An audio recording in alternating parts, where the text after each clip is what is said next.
You were easy to raise and impossible to see. That's how it starts. Not with bruises, not with yelling, just with silence. You were the child they never had to worry about. The one who didn't cry too long. The one who figured things out. The one who made their lives easier by needing less. But less isn't nothing. And love that only shows up for the loudest is not love. It's convenience. They praised you for being so independent, so mature. But no one tells you that early maturity is often just loneliness in disguise. That a child who acts like an adult is usually a child who never got to be one. So you learned to earn affection with invisibility. You learned to exist in the gaps between other people's needs. You became the background music in your own life. Something pleasant, forgettable, always playing, never heard. There's a name for this in psychology. The lost child, the peacekeeper, the good one. In Jungian terms, it's the beginning of a split. The moment when a child abandons their emotional truth and builds a persona instead. A mask, a performance. You didn't just learn to stay quiet, you learned to disappear. But silence is never empty. It's filled with everything you never said, everything you never asked for, everything you taught yourself not to want. And it grows. It grows in your teenage years, when you cheer for everyone else's success and wonder why your own feels so hollow. It grows in your 20s, when people call you the strong one, but never the one they check on. It grows in your relationships, where you give and give and give, and wonder why no one ever thinks to ask what you need. They didn't forget to love you, they just never looked closely enough to see that you needed it too. And you were so good at being invisible, they believed you didn't exist. But the ache remained, not sharp, not violent, just constant, just present, like a question that circles but never lands. Why do I feel like a ghost in my own life? Because somewhere deep beneath the silence is a voice that remembers who you were before the disappearing began. A voice that never agreed to vanish. A voice that is still waiting, not to be loud, just to be heard.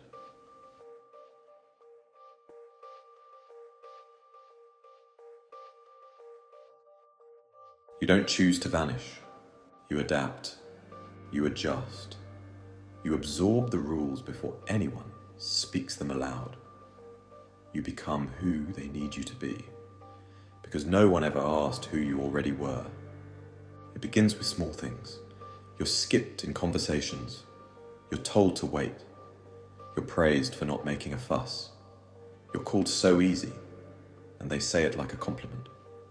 But it doesn't feel like one. It feels like erasure. So you learn to fill the silence with service. You read the room. You anticipate needs. You become useful, low maintenance, agreeable. You become exactly what no one has to think about. And somewhere along the way, you forget how to take up space. There's an ancient myth, Echo, the nymph cursed to only repeat the words of others. She loved deeply, she wanted to be known, but she could only mirror back what she was given. Her body faded, her soul dimmed, and eventually she became nothing more than a sound bouncing off stone. That's what this habit becomes, not just silence, self-erasure. You find yourself nodding in conversations you don't agree with, laughing at jokes that hurt, saying it's fine when nothing is fine. You become the echo in the lives of others, reflecting everything, expressing nothing. And it works. Until it doesn't. Until you lie awake at night and realize your life is full of people who don't know you. Until someone asks what you want and your mind goes blank. Until you look in the mirror and don't see a person, just a set of roles you've learned to play. Jung believed the most terrifying thing is to accept oneself completely. But how do you accept what you've hidden from yourself? The voice inside you, the one you buried to stay safe, it hasn't forgotten. And now it's knocking. Not loudly, not with rage, with longing. Because invisibility doesn't protect you anymore. It cages you. And the world you built to survive has started to starve you. You were never meant to be the echo. You were meant to be the origin, the sound, the voice. And yes, it's scary. Yes, it might shake, but say it anyway. Say something small, something true, something yours. Because the moment you speak, really speak, the habit begins to break. And for the first time, the silence doesn't win. You do.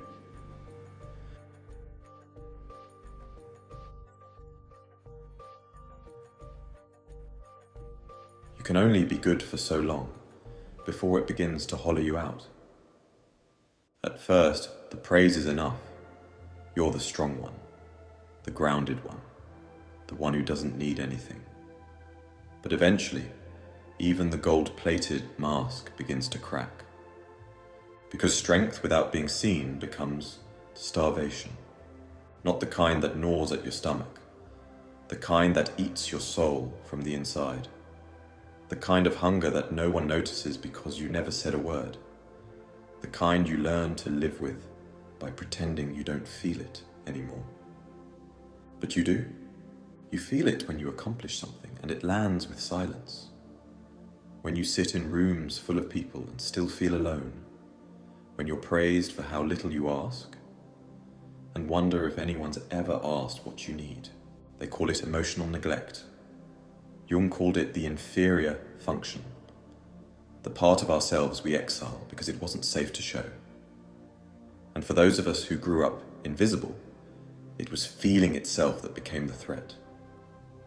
So we learned to shut it down, to adapt, to smile through the numbness, to give and give and give, hoping someone might notice the hollowness behind our generosity. But no one ever does. Because invisibility teaches you how to disappear so convincingly. Even love can't find you. And then comes the ache, that quiet ache of being surrounded by care and still feeling untouched. Buddhism has a name for this, the hungry ghost, a spirit with a stomach too big and a throat too narrow, always surrounded by nourishment but unable to take any in. That's what it feels like to be emotionally starved. Not empty, just unreached, unseen, unable to absorb. The very thing you've spent your life craving. You don't just starve for love. You starve for reflection, for recognition, for someone to look at you and not see a role or a function or a helper, but you. You don't need to be fixed. You need to be felt. Tagore wrote, "The song I came to sing remains unsung to this day. I have spent my days in stringing and unstringing my instrument." That's what this feels like. A life spent preparing for a performance no one asked to hear. A heart full of music that never got to play. And so you bury it. You bury your joy, your grief, your hunger, your hope. You bury your voice. You become a mirror, a shapeshifter, an echo. Until one day, the ache becomes too loud to ignore. It doesn't shout. It doesn't demand. It just whispers, "What about me?" That's where it begins. The voice. The real one. Not the one you crafted to keep the peace, but the one that was silenced before it ever got a chance to grow. It returns slowly, not with eloquence, but with truth. It speaks in tremors, in cracked syllables, in unpracticed courage. But it speaks. And when it does, it doesn't ask for applause. It doesn't ask to be perfect. It asks to exist. You don't need to be loud. You just need to be real. Because the soul doesn't starve from lack of love. It starves from lack of expression. And now, you're ready to feed it, not by becoming someone new, but by finally becoming yourself.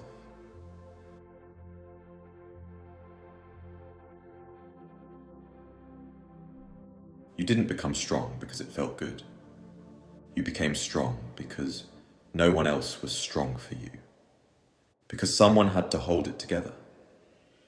Because someone had to carry what others dropped. Because being the quiet one meant being the one no one worried about, which meant being the one no one helped. And so you helped yourself. You stitched yourself together in the quiet. You comforted yourself after being overlooked. You listened, supported, encouraged, while you stood empty. And they called it resilience. But what they praised was survival dressed as serenity. What they saw as maturity was mourning in disguise. Because somewhere beneath the calm was a child still asking the question that never got answered. Why didn't they notice me? Carl Jung said, "People will do anything, no matter how absurd, to avoid facing their own soul. But you didn't avoid it. You carried it, alone, quietly, proudly even, until it became too heavy to bear." There's a proverb, until the lion tells his story, the hunter will always be the hero. That's what this moment is, the beginning of your story being told. Not by them, not by memory, not by silence, but by you. And your story doesn't start with triumph. It starts with endurance. You endured being overlooked. You endured being praised for how little you needed. You endured becoming a support beam in other people's homes while yours was crumbling. And through that endurance, something began to grow. Something stronger than performance. Something sharper than silence. Identity. There's a Yoruba story of Ocean, the river goddess. She was the only female deity sent to help create the world. The others dismissed her, mocked her, ignored her contributions, so she withdrew. And the rivers dried. The land stopped blooming. Only then did the others realize it was Ocean's presence that gave life. And when she returned on her own terms. You are Ocean. You are the source they forgot. You are the sweetness they assumed was natural. You are the peace they mistook for passivity. Your silence wasn't surrender, it was strategy. But now, it's time for something else. Because you don't need to withhold yourself to be respected. You don't need to disappear to be safe. You don't need to be the backdrop in someone else's story to be valuable. You are not the echo. You're not the background.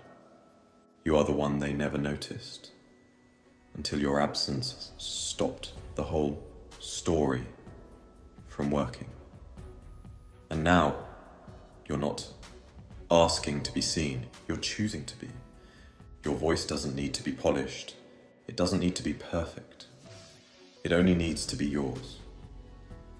And when you speak, not in anger, not in performance, but in truth, something ancient returns. Not the child who was overlooked, not the performer who played strong, but the self that has waited behind the silence, gathering power in the quiet. And this time, when you rise, you won't disappear after.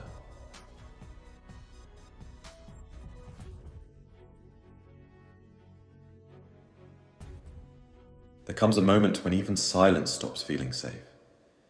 When the quiet you once wore like armor begins to feel like skin that doesn't fit anymore. When being unseen is no longer protective, it's suffocating. This is the moment you arrive at the river. On one side, who you became to survive, the pleaser, the peacekeeper, the invisible one. On the other, who you were before the silence taught you to disappear. You stand there, and the current isn't made of water, it's made of questions. Who am I without the role? What if they don't like me when I stop performing? What if I speak and no one listens again? Because that's what your silence was built to protect you from. Rejection, dismissal, punishment. You didn't just hide your voice, you buried your hope with it. But now, the ache is louder than the fear. You can't keep building a life on a version of you that was designed to be small. You can't keep earning love through erasure.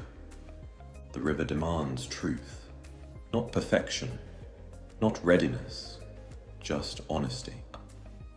And honesty sounds like this: I don't want to disappear anymore. There's a story passed down by the Algonquin people of the rough-faced girl, a girl disfigured by ash, laughed at by those who thought beauty came from appearance. But when asked what she saw, she spoke of things no one else could: a bowstring made of starlight, footprints made of fire. She spoke truth, and it made her visible. Not because she changed, because she remembered who she was before the world convinced her otherwise. That's what crossing the river means. It doesn't mean shouting. It means no longer lying. It means telling the truth. Even when your voice trembles, even when your hands shake, even when it feels like too much. You say, I was good because I was afraid. You say I was strong because I had no one to lean on. You say I'm not fine. I never was. I just got good at pretending. Carl Jung called this individuation, not becoming something new, but reclaiming everything you buried to survive. The rage, the grief, the needs, the voice. It is not the river that is dangerous. It is staying where you are, pretending you don't feel the current pulling at your truth. You don't have to cross perfectly. You just have to stop turning away. Because the moment you step forward, the moment you decide to stop performing the life someone else scripted for you, the mask begins to melt. And for the first time, your reflection stares back. Not the good child, not the ghost, but the one who lived through invisibility and is choosing now to be seen. You are not crossing into someone new. You are returning to someone real.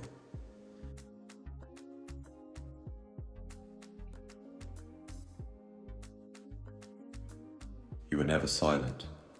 You were silenced by patterns, by roles, by praise that only came when you disappeared just enough to make others comfortable.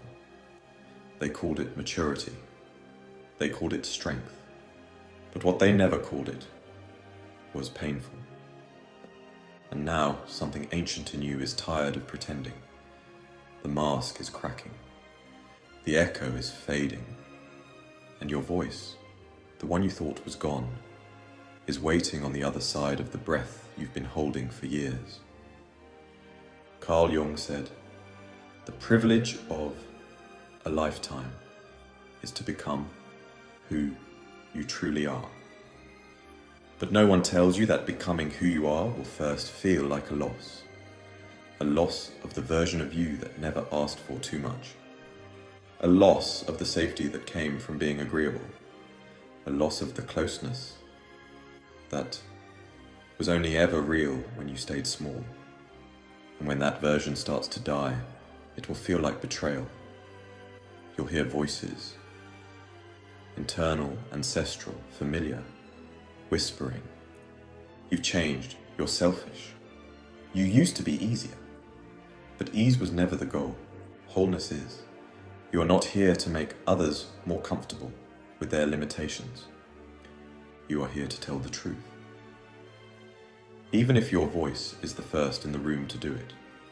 even if it shakes, even if it doesn't land perfectly, even if it scares you, especially if it scares you. Because fear is what kept you invisible. And now your life is asking you to be known. The voice doesn't need to be loud. It doesn't need to be beautiful. It just needs to be yours. And once it rises, it won't stop at the surface. It will echo in every room you once sat silently in. It will fill the gaps you used to fold yourself into. It will become the sound that tells the world, I was never fine. I was never fully seen. But I'm here now. They'll say, you've changed. Let them. Because you didn't come here to stay invisible.